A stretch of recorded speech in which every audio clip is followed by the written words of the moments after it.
The Age of Innocence, by Edith Wharton. Book 2, Chapter 23. The next morning, when Archer got out of the Fall River train, he emerged upon a steaming midsummer Boston. The streets near the station were full of the smell of beer and coffee and decaying fruit, and a shirt-sleeved populace moved through them with the intimate abandon of boarders going down the passage to the bathroom. Archer found a cab and drove to the Somerset Club for breakfast. Even the fashionable quarters had the air of untidy domesticity to which no excessive heat ever degrades the European cities. Caretakers in calico lounged on the doorsteps of the wealthy, and the common looked like a pleasure-ground on the morrow of a Masonic picnic. If Archer had tried to imagine Ellen Olenska in improbable scenes, he could not have called up any into which it was more difficult to fit her than this heat-prostrated and deserted Boston. He breakfasted with appetite and method, beginning with a slice of melon, and studying a morning paper while he waited for his toast and scrambled eggs. A new sense of energy and activity had possessed him ever since he had announced to May the night before that he had business in Boston, and should take the Fall River boat that night and go on to New York the following evening. It had always been understood that he would return to town early in the week, and when he got back from his expedition to Portsmouth a letter from the office, which fate had conspicuously placed on a corner of the hall table, sufficed to justify his sudden change of plan. He was even ashamed of the ease with which the whole thing had been done. It reminded him, for an uncomfortable moment, of Lawrence Lefferts's masterly contrivances for securing his freedom. But this did not long trouble him, for he was not in an analytic mood. After breakfast he smoked a cigarette and glanced over the commercial advertiser. While he was thus engaged, 2 or 3 men he knew came in, and the usual greetings were exchanged. It was the same world after all, though he had such a queer sense of having slipped through the meshes of time and space. He looked at his watch, and finding that it was 9:30, got up and went into the writing-room. There he wrote a few lines and ordered a messenger to take a cab to the Parker House and wait for the answer. He then sat down behind another newspaper and tried to calculate how long it would take a cab to get to the Parker House. "The lady was out, sir," he suddenly heard a waiter's voice at his elbow, and he stammered, "Out?" as if it were a word in a strange language. He got up and went into the hall. It must be a mistake. She could not be out at that hour. He flushed with anger at his own stupidity. Why had he not sent the note as soon as he arrived? He found his hat and stick and went forth into the street. The city had suddenly become as strange and vast and empty as if he were a traveller from distant lands. For a moment he stood on the doorstep hesitating. Then he decided to go to the Parker House. What if the messenger had been misinformed, and she were still there?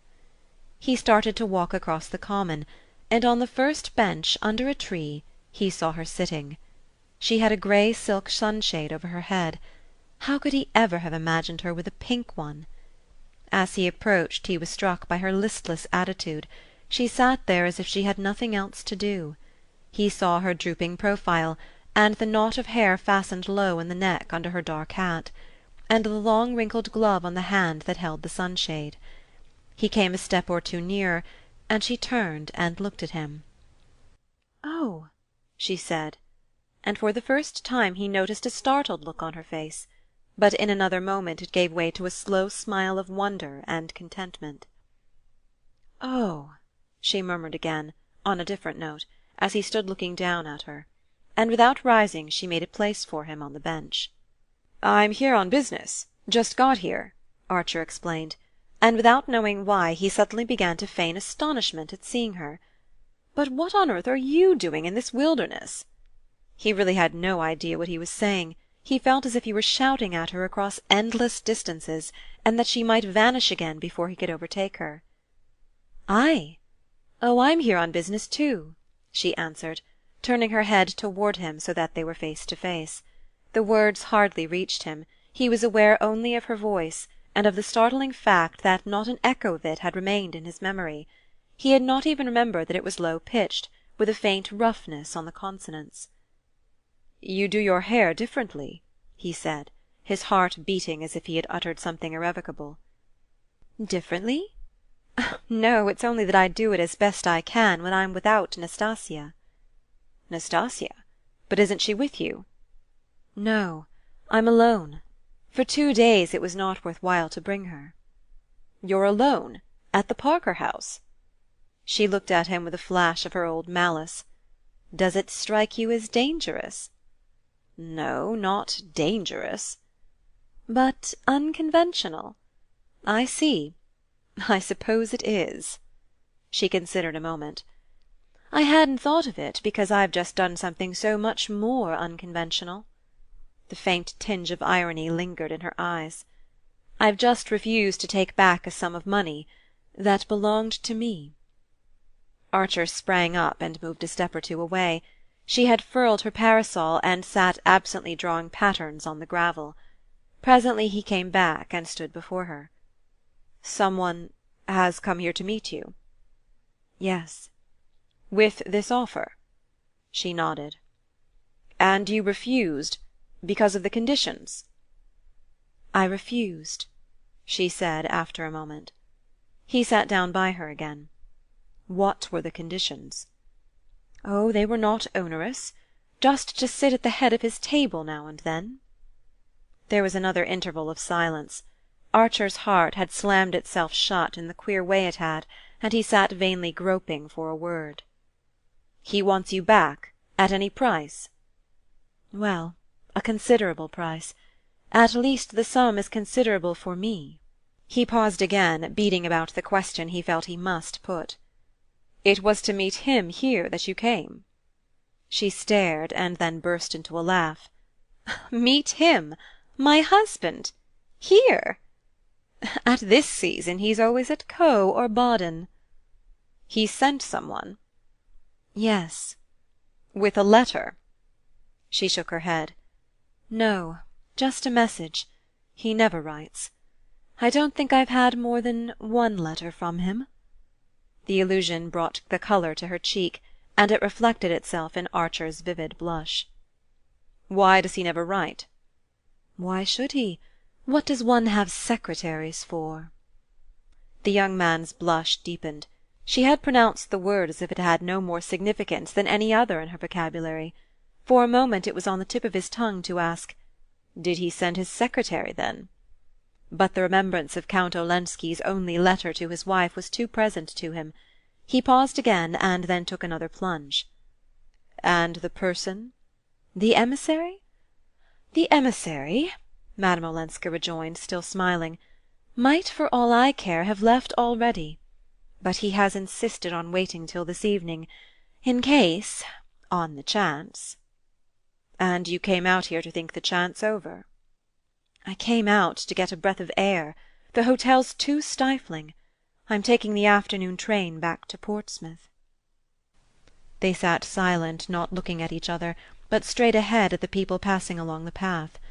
Finally she turned her eyes again to his face and said, "You're not changed." He felt like answering, "I was, till I saw you again." But instead he stood up abruptly and glanced about him at the untidy, sweltering park. "This is horrible. Why shouldn't we go out a little on the bay? There's a breeze, and it will be cooler. We might take the steamboat down to Point Arley." She glanced up at him hesitatingly, and he went on. "On a Monday morning there won't be anybody on the boat. My train doesn't leave till evening. I'm going back to New York. Why shouldn't we?" he insisted, looking down at her, and suddenly he broke out, "Haven't we done all we could?" "Oh," she murmured again. She stood up and reopened her sunshade, glancing about her as if to take counsel of the scene and assure herself of the impossibility of remaining in it. Then her eyes returned to his face. "You mustn't say things like that to me," she said. "I'll say anything you like, or nothing. I won't open my mouth unless you tell me to. What harm can it do to anybody? All I want is to listen to you," he stammered. She drew out a little gold-faced watch on an enamelled chain. "Oh, don't calculate!" he broke out. "Give me the day. I want to get you away from that man. At what time was he coming?" Her colour rose again. "At 11.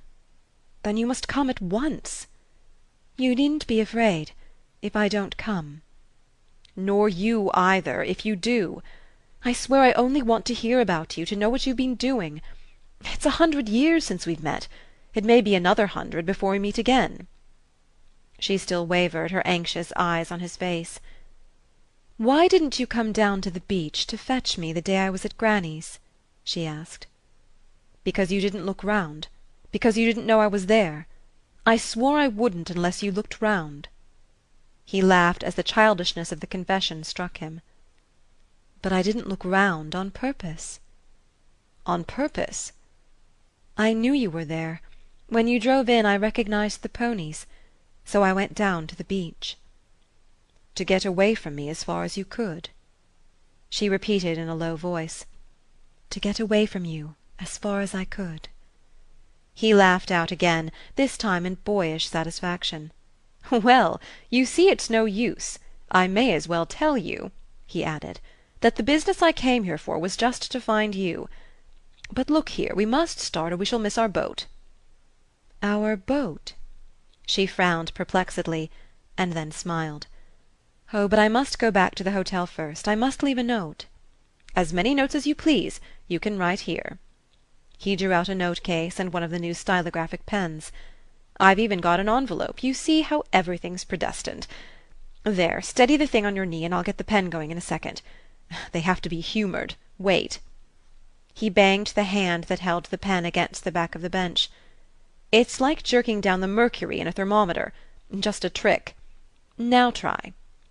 She laughed, and bending over the sheet of paper which he had laid on his note-case, began to write. Archer walked away a few steps, staring with radiant unseeing eyes at the passers-by, who in their turn paused to stare at the unwonted sight of a fashionably dressed lady writing a note on her knee on a bench in the common. Madame Olenska slipped the sheet into the envelope, wrote a name on it, and put it into her pocket. Then she too stood up. They walked back toward Beacon Street, and near the club Archer caught sight of the plush-lined herdic which had carried his note to the Parker house, and whose driver was reposing from this effort by bathing his brow at the corner hydrant. "I told you everything was predestined. Here's a cab for us. You see?" They laughed, astonished at the miracle of picking up a public conveyance at that hour and in that unlikely spot, in a city where cab-stands were still a foreign novelty. Archer, looking at his watch, saw that there was time to drive to the Parker house before going to the steamboat landing. They rattled through the hot streets and drew up at the door of the hotel. Archer held out his hand for the letter. "Shall I take it in?" he asked. But Madame Olenska, shaking her head, sprang out and disappeared through the glazed doors. It was barely 10:30. But what if the emissary, impatient for her reply, and not knowing how else to employ his time, were already seated among the travellers with cooling drinks at their elbows, of whom Archer had caught a glimpse as she went in? He waited, pacing up and down before the herdic. A Sicilian youth with eyes like Nastasia's offered to shine his boots, and an Irish matron to sell him peaches, and every few moments the doors opened to let out hot men with straw hats tilted far back, who glanced at him as they went by. He marvelled that the doors should open so often, and that all the people it let out should look so like each other, and so like all the other hot men who at that hour, through the length and breadth of the land, were passing continuously in and out of the swinging doors of hotels. And then suddenly came a face that he could not relate to the other faces.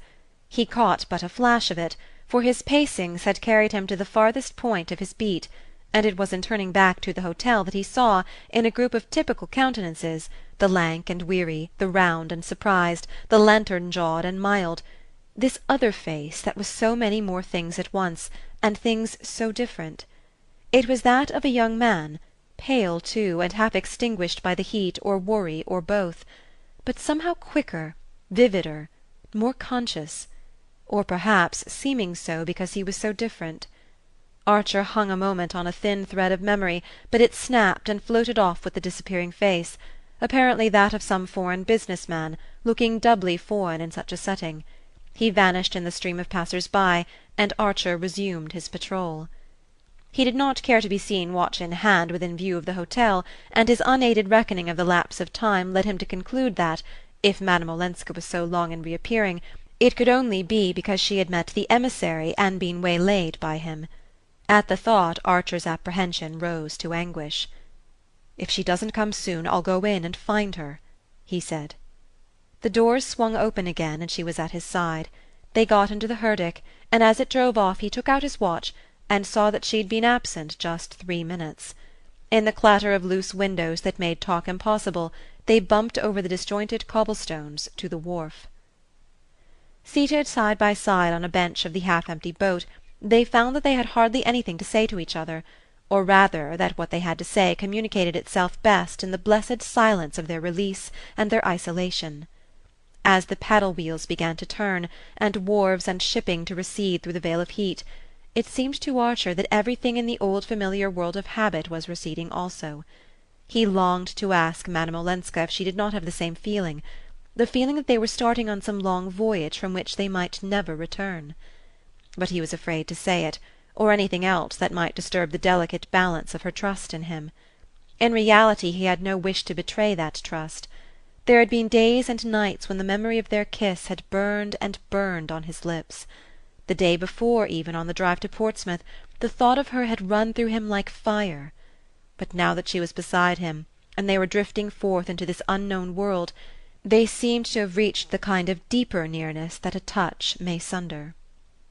As the boat left the harbour and turned seaward, a breeze stirred about them, and the bay broke up into long oily undulations, then into ripples tipped with spray. The fog of sultriness still hung over the city, but ahead lay a fresh world of ruffled waters and distant promontories with lighthouses in the sun. Madame Olenska, leaning back against the boat-rail, drank in the coolness between parted lips. She had wound a long veil about her hat, but it left her face uncovered, and Archer was struck by the tranquil gaiety of her expression. She seemed to take their adventure as a matter of course, and to be neither in fear of unexpected encounters, nor, what was worse, unduly elated by their possibility.